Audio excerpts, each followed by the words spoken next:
He'll do this a lot. That's a common Drake move. Waving? He'll be like, just like That's true. when he's singing. Yeah.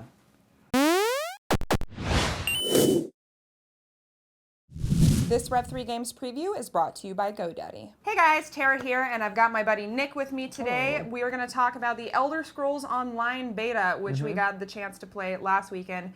Just a note, this is PvE only. If you want to hear about the PvP, we're going to have another video up on that next week.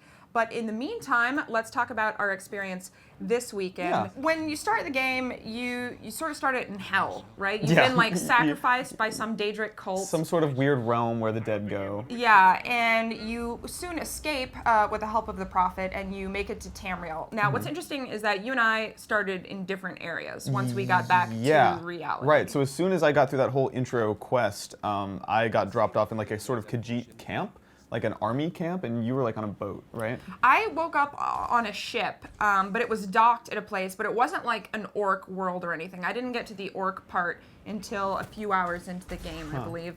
But the story, you know, I think it's pretty interesting from the get-go. The missions and quests, I would say, it's kind of like a 50-50 split between Elder Scrolls and MMO. So like there is a lot of, you know, typical MMO style quests. Go here, talk to this person, steal this for me. One thing I did like though was that there seems to be far less fetch quests than there are in, say, a World of Warcraft style game. Yeah, I think I agree. I think to me the way it reads is it's a lot of pretty traditional MMO structured quests, but they've picked and choose the ones that fit into the Elder Scrolls mythos best, and they're all sort of couched in that lore. So like, if you're into that lore specifically, I think there's probably I get the sense from playing it that there's a huge volume of content, right? Like there's hundreds of hours of reading and talking about that stuff if that's something you really, really like. Yeah, and I mean, like, for instance, in World of Warcraft, a lot of the beginning quests are like, go kill 10 wolves and do that. Like, I didn't have a single quest like that. Actually, one of the coolest quests I did was where you have to recruit members for this woman, and then you start a heist together, which I thought was really cool.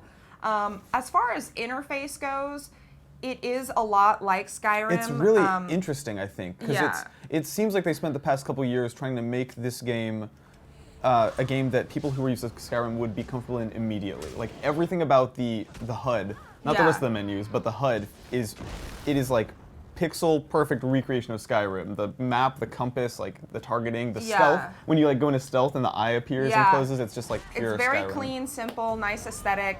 But to what you were saying, I do think that all of the other menu options, like especially with regards to crafting and blacksmithing, are very confusing and they're not very well explained. It just feels like an old, and this is true, I think, about the game in a lot of ways. It feels like an MMO from a few years ago. Like you can kind of tell that it's been in the cooker for a while, and as a result, like. If you gave me this game and told me that it came out in like 2009, I would probably believe you. Really? You know what I mean? Just in terms of like the whole interface and everything about it just feels like a traditional MMO. Right down to the fact that I think, at least in the version we played, you had to use mouse and keyboard. I know there'll be controller support eventually because that game is coming out on the Xbox One and PS4. But yeah, it just felt old-timey in some ways. Throwback, I guess. It's hard to do controller support when you've got the hotbar. So let's talk about combat because it is sort of evenly split between hotbar items and melee combat, and then there's also archery, some ranged combat in there. One thing that I do really like about the combat is that no matter what race or class you are, you can use any weapon you want, which, I mean, for typical MMOs, they usually tie you into a specific weapon type. Here you can do pretty much whatever you want.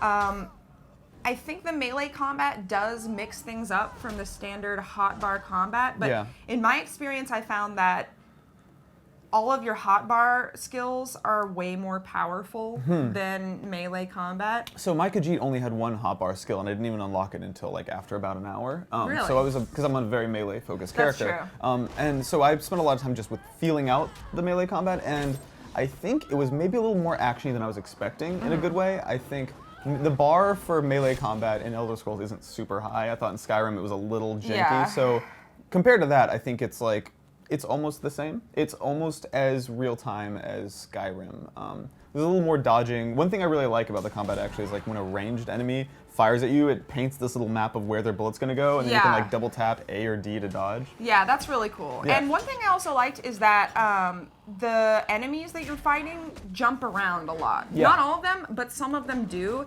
And like, if you've ever played World of Warcraft, you basically just sit there and press the same button over and over again. And like, the enemies have very little AI in them. They feel a little bit more intelligent here. Yeah, they feel more like standard video game enemies. You know what I mean? And I think I have to imagine that the feedback they've been getting, the amount of time they spent developing this game, I have to imagine some of that was spent making it feel more like a Elder Scrolls console game in a way. Like making the enemies feel like video game enemies, not MMO enemies, which to me, that's a big difference. But yeah, I mean, the controls are pretty simple. It's just like left mouse click to attack, right to block, and then you can press both to interrupt an enemy's attack.